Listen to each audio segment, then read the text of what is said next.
A colonial era home sits on a quiet plaza in America's most historic town, but storytellers say something sinister lurks inside. This is Morella Belle, and you're listening to the Secret Virginia podcast, where we explore the hidden mysteries of the Old Dominion and its neighbors. Visit us at secretvirginia.com and on social media at Secret Virginia. Without the misfortune of dying right before the Declaration of Independence in 1775, Peyton Randolph would be considered one of our country's most prominent founding fathers.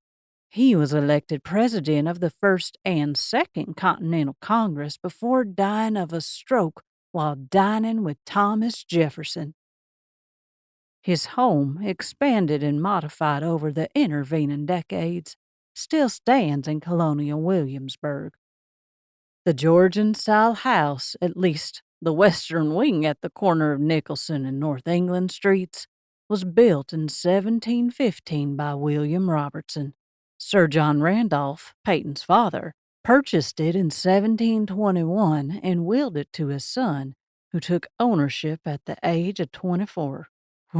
He was a handsome young man, as I can recollect, and a fabulous dancer. John had built a second house, what became the East Wing, in 1724, and Peyton connected the two homes with a spacious hall through the East Wing, though the East Wing still had to be accessed from outside. Peyton's sister, Susanna Beverly, lived in the home until her death circa 1754, and Peyton's widow retained it after his death.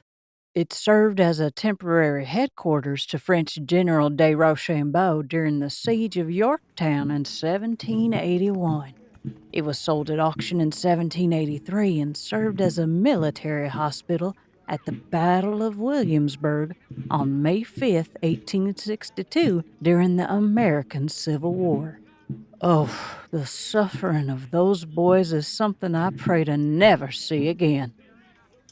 By the early 1900s, the historic house had fallen into disrepair, so during restoration in 1939, the East Wing had to be torn down and reconstructed.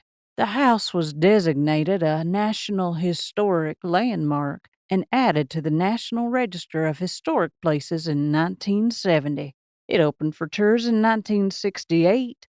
It's not every day you can walk the same floors as one of our country's founding fathers.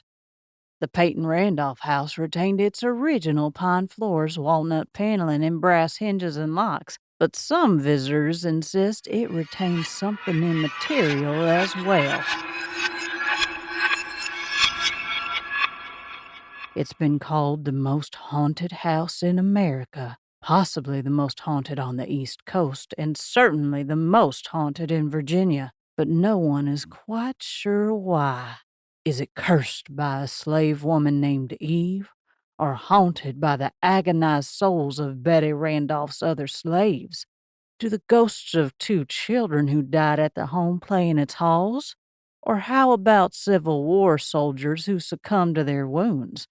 Or is it because American Indian graves were disturbed during the building of the Colonial National Historic Parkway tunnel? Any of these explanations is enough to satiate the curiosity of believers. The hauntings at Peyton Randolph House date back to its earliest days. Famed French General Marquis de Lafayette, who helped win the battle against Lord Cornwallis at Yorktown, stayed there during his 1824 tour and reportedly described feeling a phantom hand on his shoulder and being awoken by disembodied voices during the night. According to Colonial Williamsburg Hauntings, the official Colonial Williamsburg Ghost Walk companion, the most active phantoms in Peyton Randolph House are those of the Peachy children, Sally and Mary. T.G. Peachy owned the house after the Randolphs, and he and his family are buried somewhere on the grounds.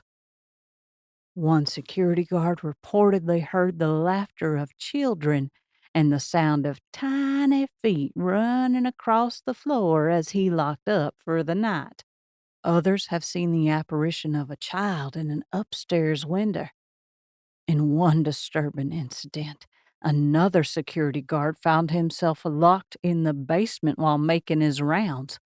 He felt something grab his leg and hold fast, not releasing him until he radioed for backup.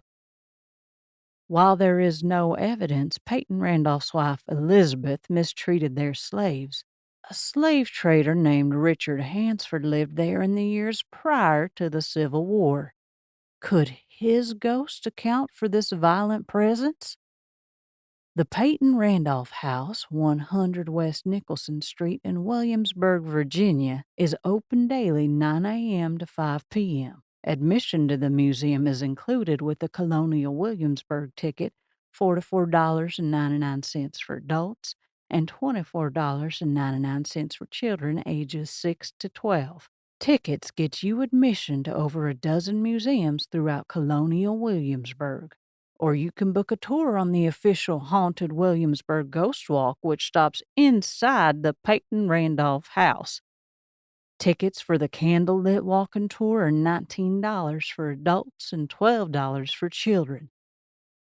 Whether or not you believe in ghosts, this historic house museum is one of a kind and well worth a visit. Once again, this is Morella Belle, and you're listening to the Secret Virginia podcast. Y'all sleep tight.